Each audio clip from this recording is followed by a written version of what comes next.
Pakistan recently elevated Field Marshal Asim Munir as Chief of Defence Forces, granting extraordinary powers and legitimizing military rule. In contrast, India's Chief of Defence Staff is a symbol of democracy's resilience, a testament to the enduring bond between civilian authority and the military. The journey of the two nations, India and Pakistan, began on the same parade ground.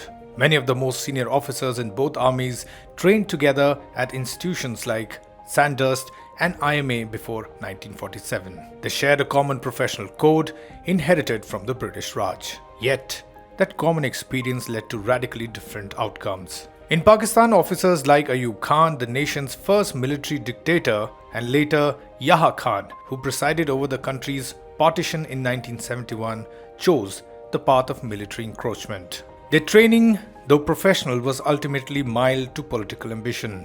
In India, their professional counterparts, officers like General K.S. Thimayya and Field Marshal Sam Manekshaw, upheld the doctrine of strict civilian control.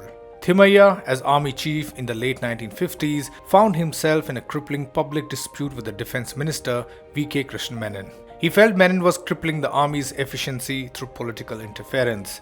The crisis reached a head when Thimayya offered his resignation. But when Prime Minister Nehru backed Menon, Thimayya preserved the democratic principle over his personal and professional grievances. Years later, Field Marshal Manekshaw demonstrated the same ironclad restraint. When Prime Minister Indira Gandhi famously asked him in 1971 if he was ready to invade East Pakistan, he gave her a forthright strategic briefing on the folly of rushing into war during the monsoon session. In that moment, Manekshaw put professional integrity and institutional loyalty to the state, not personal ambition, first. This outcome, the submission of the military to civilian command, was not accidental. It was, as Stephen I. Wilkinson argues in Army and Nation, the result of deliberate and sophisticated political engineering, a multi-layered strategy of coup-proofing. Wilkinson identifies three core strategies. First, ethnic diversity and balancing.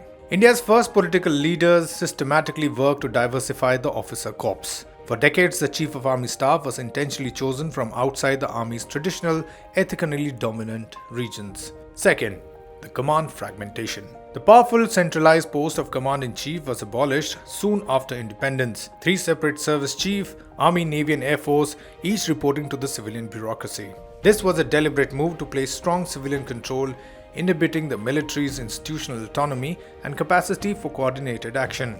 These institutional firewalls were subjected to profound pressure. In 1962, war with China was a military and political humiliation for India. In many countries, such a crushing defeat would have provided the perfect pretext for a military intervention.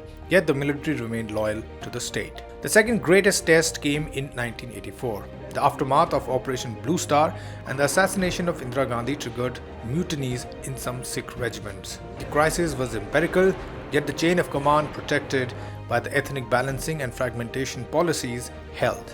Even in the modern era, the system has proven resilient. Take the highly publicized 2012 incident, where a newspaper reported alleged the unusual, the late-night movement of Hisar-based mechanized infantry brigade towards Delhi. While it triggered a flurry of anxious whispers among politicians and intelligence officials, the entire episode was quickly diffused.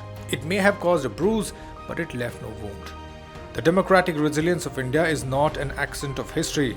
It is a deliberate engineered triumph. The choice made by India's first generation of political leaders to diversify the ranks, fragment the command structure, and maintain suffocating civilian oversight, all ensured that military, the ultimate instrument of state power, remain obedient to the ballot box. India's stability is a victory of political design over military destiny, a unique model for the developing world.